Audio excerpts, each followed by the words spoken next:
Hey guys, this is David at Guitars in the Bank, and today we're going to talk about how to properly pack and ship a guitar.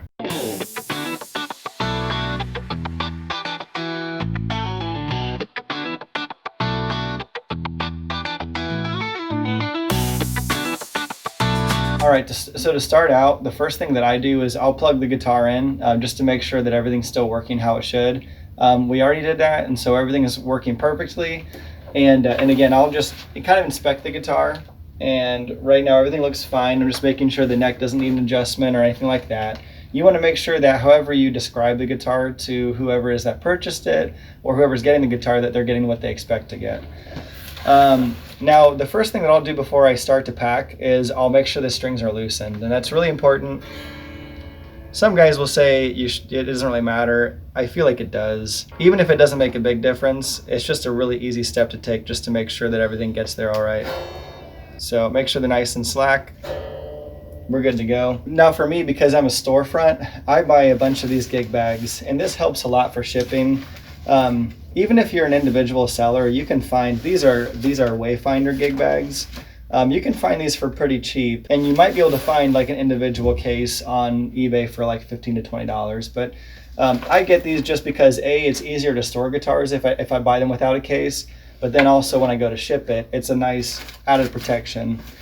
Makes my job a little easier on this part. So if you have a case, put it in the case. Obviously hard cases are nice too, but if you have a hard case, and I don't have one right now to show you, but if you have a hard case and you're packing an acoustic guitar or an electric guitar, you wanna make sure there's no gaps. And so like on the neck of a lot of acoustic guitars, there'll be a lot of space. And so what I'll do is I'll grab some bubble wrap. Bubble wrap's better than paper because paper could scratch the finish.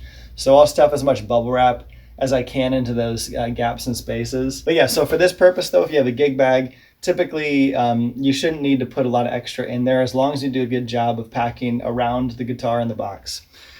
So next step is make sure you have a good proper box. It's always best to have a brand new box if you can.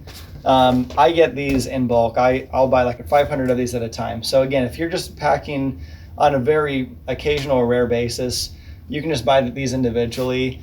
The size that I get is 18 by 6 by 45. It's flipped upside down. You can go larger, but typically this will take care of 90% of guitars.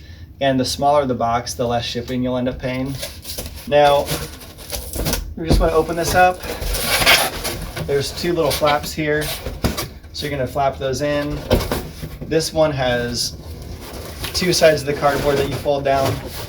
And so what I'll do, this is much easier with a tape gun. This is a nice tape gun. I would say it's worth spending the little extra money to get something that's actually nice instead of like the really cheap ones you can buy.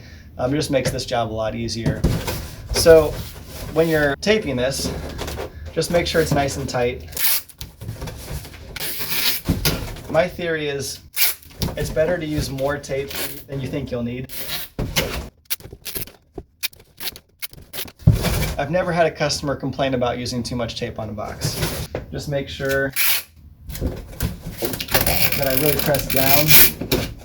You want to make sure there's no gap like that. Now, this seems like this is probably good enough, but with the weather right now, it's really cold. And so I'll just to be safe, another piece all the way around.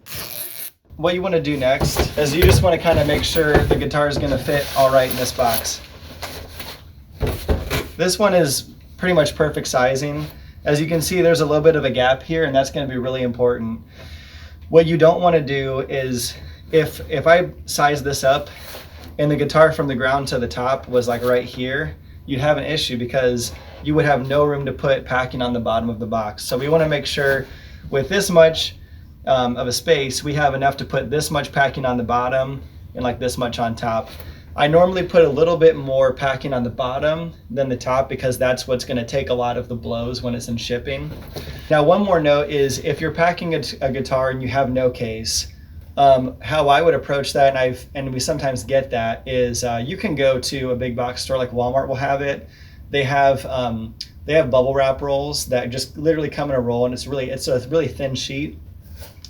And you can go around, you can literally go around and just wrap it really tight with the bubble wrap. If you're using the thin bubble wrap you can buy at the store, I would say you'd want to go 5 layers on every part of the guitar. That way everything's fully covered, and put just a little extra on the bottom when you get to that point. Because we have a gig bag, I'm going to forego wrapping the guitar. As far as my packing material, I have different sources. So I have family and friends that save packing from when they buy stuff from Amazon. You may buy enough stuff online that you just have stuff laying around you can already use for free. I also have a local hardware store where every time they get shipments in, they'll just get bags of shipping they'll leave to the side for me. So let's see here. This is going to be a mixed bag of packing. I don't really know what's in here.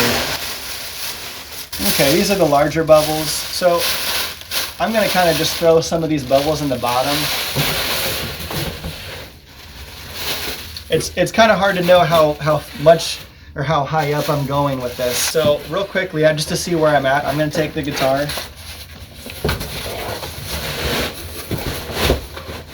Okay, that's perfect because I have just a little bit of a gap at the top. And so since we tested it earlier and we knew we had like this much space in the box, that means that we have a good amount of packing on the bottom. So I'm feeling pretty good about that. What I want to do is do the best I can with this packing to go to the farthest, to the bottom of the box and kind of wrap around the guitar to kind of make sure every side's protected and it's not banging around in the box. So we'll take a break right here and just see. I'll have Caleb kind of get a close up here so you see. So what we've got right here is I've kind of got it around the guitar as best as I can. We're just trying to make sure there's no gaps so the guitar can't kind of move around in shipping. And so we're going to kind of continue up, but I just want to kind of show you what things should look like as you're going. This is some of that bubble wrap I was talking about earlier that you can buy in rolls. It's really thin. This isn't in a roll already, but just to kind of show you, it's like the really thin bubble wrap, and you can get this at the store. And again, if you're using this without a case, wrap the guitar at least 5 times. That should be about sufficient. So I'm going to just kind of keep stuffing it in there on every side. Some of this packing has glitters, so we got glitter all over the floor now. I try my best not to mix packing, but sometimes you just use what you have. I at least try my best to avoid using packing peanuts. Those are super annoying. Okay, so once you get to this point and you just feel that it's nice and solid, that you have plenty of packing and it's not moving around, we'll go ahead and do the same thing we did on the bottom. 2 small flaps like this, 1 flap like that, the other one on top.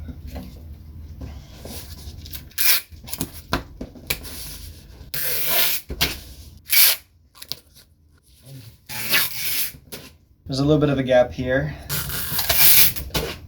So at this point, you should be able to shake the box around, and if you hear boom, boom, boom, boom, boom, boom, you feel it moving around, you got to repack it. You don't want to ship it like that. It's going to get damaged for sure.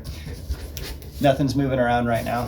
So the other most important thing when you're going to ship a guitar is to make sure you get accurate weight and measurements. So make sure you have a good shipping scale. This is an Accutech. It's nothing fancy, but it's just something that I use. I think I buy these on eBay periodically.